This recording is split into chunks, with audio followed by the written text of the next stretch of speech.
In March of 1963, Dr. Maurice Hilleman was woken up one night by his 5-year-old daughter. She was complaining of a sore throat, so Hilleman looked her over and determined she had the mumps. Unable to sleep, he was struck with an idea. He swabbed her throat for a sample, drove to the lab, and got to work. 4 years later, his mumps vaccine was approved.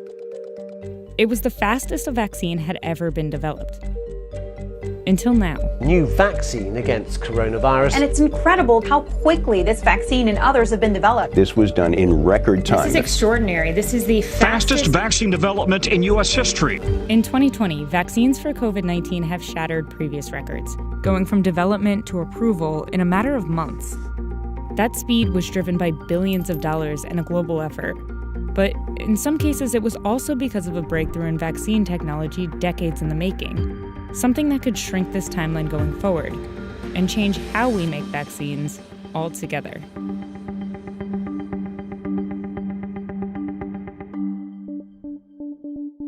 Vaccines teach your immune system how to respond to a threat, and traditionally there have been 4 ways to do this. The 2 most common types of vaccines work by exposing you to a weakened or dead version of a virus or bacteria. The weakened virus won't make you sick, but it will teach your body how to fight the real thing if you're exposed to it later on. This is how the measles and annual flu vaccines work. Another, less common type of vaccine does a similar thing, but uses an inert version of a toxin instead of a virus. The most well-known version of this is probably the tetanus shot. This 4th type of vaccine works a little differently, because it only uses a small part of the virus instead of the whole thing. Common examples of this would be the hepatitis B vaccine or the HPV vaccine. Some of the new COVID-19 vaccines also rely on these traditional methods. For example, one COVID-19 vaccine currently in trials uses this 4th method. It only uses one part of the SARS-CoV-2 virus, known as the spike protein. That spike protein is what allows the coronavirus to enter your cells. When injected into your body on its own, it's harmless. But your body will still recognize it as a foreign threat and launch an immune response to fight it off, which is enough to teach your body how to fight the whole virus. But isolating and preparing that spike protein for a vaccine is a process. Researchers first had to modify it, then multiply it a lot, and then assemble the vaccine itself in a lab. In fact, one thing that all 4 of these types of vaccines have in common is that they all require growing and transporting large amounts of live pathogens in a lab. And that takes a lot of time. A vaccine goes through many steps before it can be approved. But before anything else, it has to be developed. And working with live pathogens makes that process a lot longer.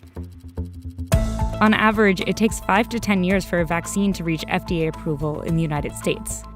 Most COVID-19 vaccines have gotten through this process a lot faster by overlapping the different phases of human trials and starting the manufacturing early. But some vaccines have also found a groundbreaking way to speed up this first section by shifting some of the work out of the lab and into your body. Nearly every function in the human body is carried out by proteins, so our cells are constantly manufacturing them. To do that, they make a single-stranded copy of DNA. That copy is called messenger RNA, or mRNA. Each strand of mRNA holds the information on how to make one type of protein. The cell reads the mRNA, follows the instructions, and makes a protein.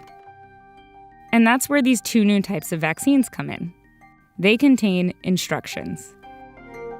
Researchers who developed these new types of vaccines, called mRNA vaccines, started with the genetic sequence of the virus. They also decided to focus on the spike protein we talked about earlier. But instead of assembling and purifying that protein in a lab, they identified the part of the genetic sequence that creates it. And then took a much faster route by synthesizing mRNA and using that as the vaccine, which saved months of time and money. Once inside the body, the cell reads the mRNA and begins to make harmless spike proteins of its own.